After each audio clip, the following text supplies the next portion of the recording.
Olha que imagem linda que estão mostrando. Hoje estão explorando essa imagem de cachoeiro, né? Eu gostaria de falar sobre um assunto muito interessante, porque nós passamos muito por isso também, né? Essa coisa do animal de estimação é uma coisa muito forte, né? E a doutora Tatiele vem para falar sobre esse assunto. Mas antes dela falar, eu tive uma experiência de dar um cão, um animal caseiro, né? E todo mundo sofre muito, sabia? Isso que ela vai falar, acredito eu, que com certeza é de fato verdade. Você volta mais bonita ainda, né? E abandonou a gente por algumas semanas, mas estava gripada, então eu vou perdoar, né? Boa Obrigada. noite, doutora. Boa noite, eu também senti falta. As pessoas me perguntavam, o que aconteceu que você não está indo lá? Mas estamos aqui de volta, agora com um dia novo, né, Luz? Que antes era as quartas-feiras, e a partir de agora vai ser as quintas-feiras. E hoje o tema é um tema que nos rodeia muito, que tem a ver com a morte. Desde sempre a gente pensa na morte. Apesar da gente falar hoje do tema enquanto animais de estimação, a morte é uma experiência que mais cedo ou mais tarde todos nós vamos passar. E muitas vezes a morte de um bichinho de estimação é a primeira experiência de luto de uma criança. Logo que eu me formei, 9 anos atrás, uma paciente me procurou porque o animalzinho de estimação, o cachorro deles, tinha morrido e o filho adoecido por causa disso. Esse cachorro chegou na família assim que a criança nasceu, então ele tinha a mesma idade da criança, na verdade era um adolescente. Uns 13, 14 anos, e ele adoeceu. E eles também, o casal se divorciou na mesma época que o cachorro morreu. Nossa, tanta perda, hein? Então a criança viveu 2 lutos, a luta do cachorro, o luto do casamento. Porque o luto não precisa ser só relacionado à morte. O luto pode ser pela morte, pode ser por um divórcio, pode ser por um acidente que deixa sequelas graves. Nós já falamos aqui sobre adolescentes e vimos que o adolescente passa o luto de perder o corpo da infância, os pais da infância. Então são muitos os processos de morte e de perdas pelos quais a gente passa ao longo da vida. E perder um animal de estimação é a oportunidade que a gente tem, Elusa, de ressignificar, de pensar, de conversar sobre a morte. Porque, de um modo geral, isso é um tabu, as pessoas não ficam falando da morte, né? Mas viver implica pensar na morte. Porque se a gente tem uma consciência dessa nossa finitude, melhor a gente vive, porque a gente sabe que o nosso tempo está curto. Se nós tivéssemos 200 anos, a gente deixaria para amanhã muito mais coisa. Mas sabendo que a nossa média de vida é muito menor, a gente tem urgência para realizar as coisas. Então a morte ela é importante para o próprio processo de vida. Uma coisa que eu achei muito interessante de você ter falado dessa perda da criança, né? Uhum. Agora eu te pergunto, o idoso, ele também sente essa perda? Porque a gente ouve falar que a pessoa tem tanto carinho com o animal, né? Que é mais uma companhia. Ele também sente dessa forma a perda? Sente sim. Nós vimos no programa anterior, quando a gente falou da importância do animal de estimação para o desenvolvimento da criança, como companhia para o idoso, de que o animal, ele passa a fazer parte da família. Então, o luto de um animal não é bobeira, como algumas pessoas podem dizer. Não, você está chorando por causa do seu cachorro, por causa do seu gato. Não, o luto de animal é um luto de um membro da família. E a pessoa idosa, ela tem uma particularidade, Elusa. A pessoa idosa, ela também está, teoricamente, mais próxima da morte. Ela vive essas questões da morte, da doença, da solidão, às vezes de uma forma muito mais profunda do que a gente que está jovem. Então, muitas vezes, o animal de estimação é o único companheiro da pessoa idosa. E a pessoa idosa tem consciência que, às vezes, ela não vai poder ter uma adoção, assim, como é que fala? Responsável por um novo ação, porque ela pensa, e se eu morrer, quem vai cuidar desse bichinho? Então, muitas vezes, quando um idoso perde um animal de estimação, ele nem tem outro. Mas uma alternativa, sabe qual é? Pedir para os vizinhos deixarem o bichinho deles lá de vez em quando. Então, ajudar outros animais, assim, de vizinhos, de parentes. Ou mesmo ser voluntário num abrigo de animais. Alguns idosos têm essa experiência e se beneficiam disso. Saem, se socializam, fazem amizades não só com outros animais, como pessoas também. Então é super importante. Agora, doutora, a perda de um animal de estimação é muito forte, como você já explicou. Uma criança que perde um animal de estimação, quais as causas disso, quais os efeitos disso? Fala um pouquinho pra gente. Tudo depende de como a família está lidando com a história. Olha, é diferente quando a gente tem um animal de estimação que já está velhinho e que a gente sabe que ele, por exemplo, está breve, né, a morte dele. Então, nós temos uma amiga que tem uma cachorra Lilica, a Lilica já não anda, a Lilica está super frágil. Então, a gente sabe que para os próximos tempos é possível que a Lilica venha a falecer. Então, isso a criança ela já vai aprendendo.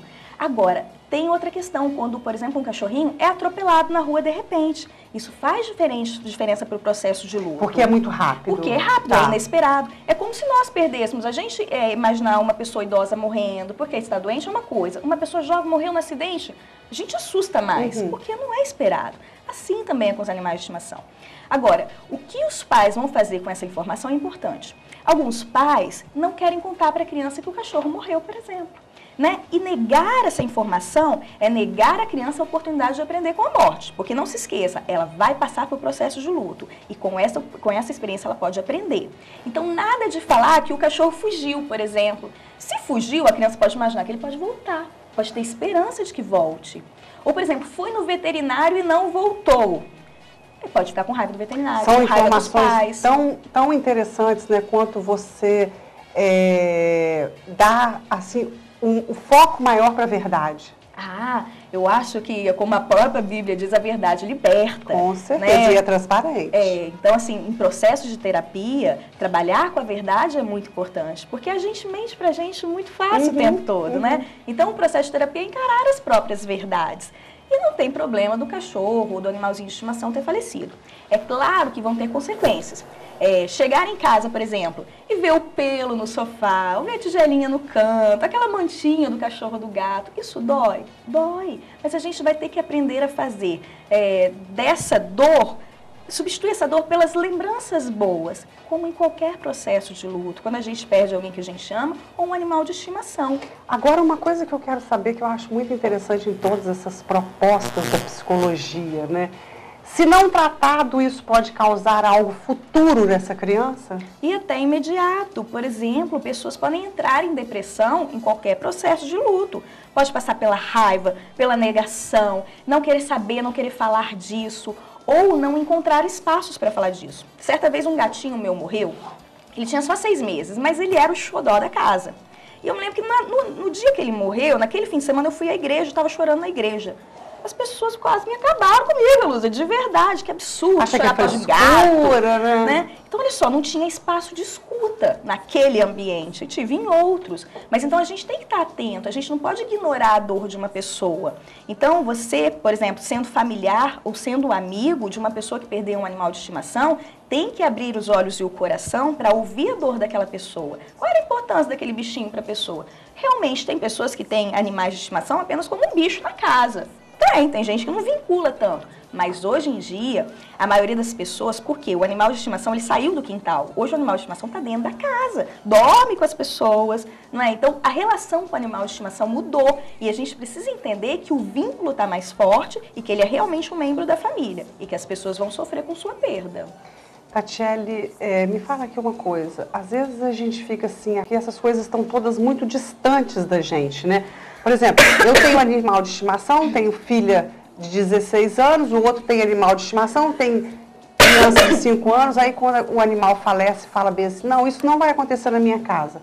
Todos nós estamos propensos a passar por isso. Claro. Uma aguinha para a doutora, gente, já pediu? Tá vendo? Eu tava doente, é um resquíciozinho, tá sobrando essa tosse aí. Mas todos nós estamos propensos a passar por isso? Claro, Elusa. Perder não é um processo natural para nenhum de nós. A gente não gosta de perder.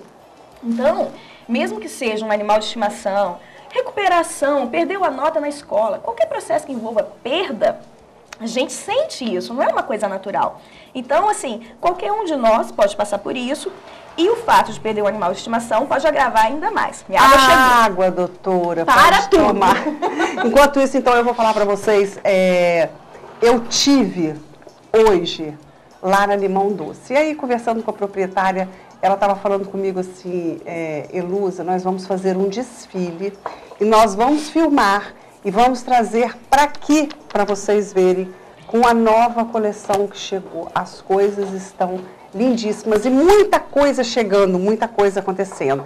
Se você entrar no Face Limão Doce, você vai ver toda a coleção dela que está chegando. Telefone de contato 3132. Melhorou, doutora? Melhorei. Então vamos lá. Próximo assunto do luto. Fala pra gente. Bom, a gente estava conversando um pouquinho antes que também os animais sentem o luto quando o dono falece ou o dono doa o animal para alguém, se muda, por exemplo, deixa com uma outra pessoa. Vocês já devem ter visto na televisão história de animais de estimação que vão parar lá no túmulo da pessoa, né, Lúcia? Com certeza. Lembra, teve uma gatinha que estava grávida e não se sabe como ela foi parir no túmulo do dono dela que tinha morrido. Cachorros também que já foram parar no cemitério. Então, assim, os animais... Esses dias até saiu uma foto no Face de um cachorro em cima do túmulo do dono, isso acontece, porque eles também sentem. E, às vezes, por exemplo, quando morre um animalzinho de estimação, o outro animalzinho da casa também fica deprimido, também sente. Eles percebem que as coisas mudaram. Cadê aquele que brincava com ele, que era o companheiro dele? Então, a gente também não pode ignorar que os animais podem adoecer quando a gente morre ou quando algum companheiro dele, outro bichinho da casa, também falece. Então tem que estar atento a isso também. Outra coisa, deixa eu ver aqui uma coisa bacana para falar. Quando morre um animal de estimação, além de ter espaços para conversar, a gente também pode fazer na casa um memorial.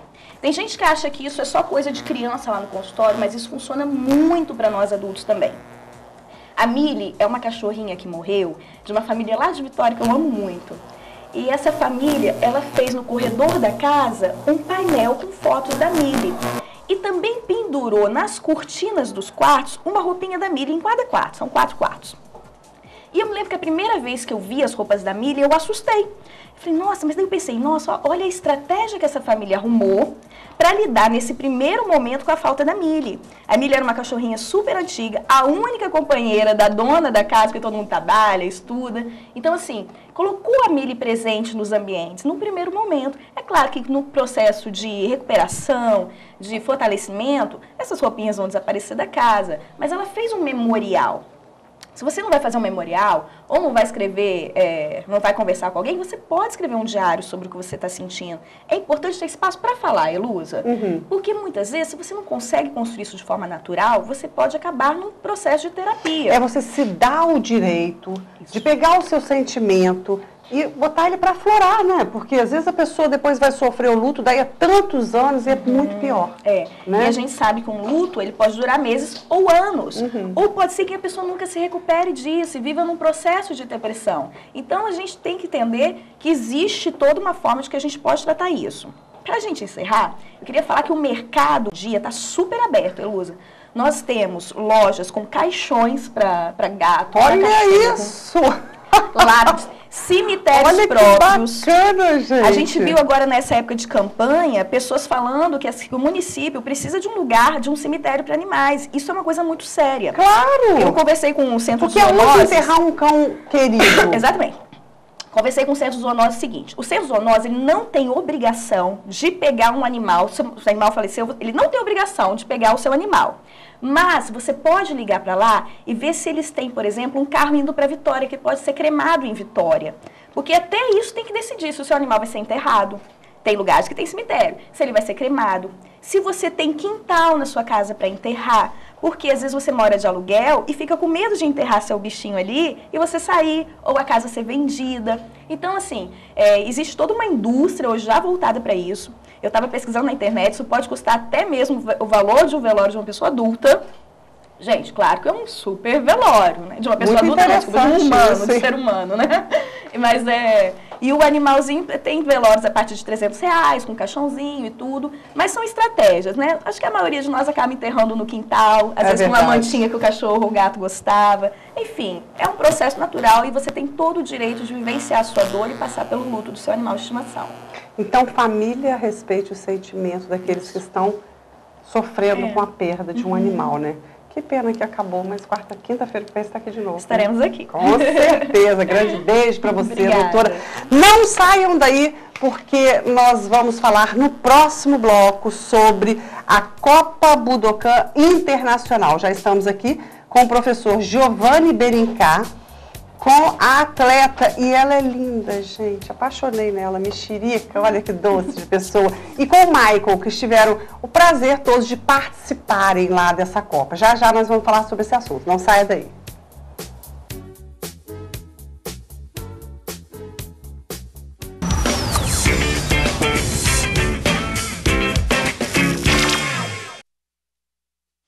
Dicas: como tirar mais suco de um limão?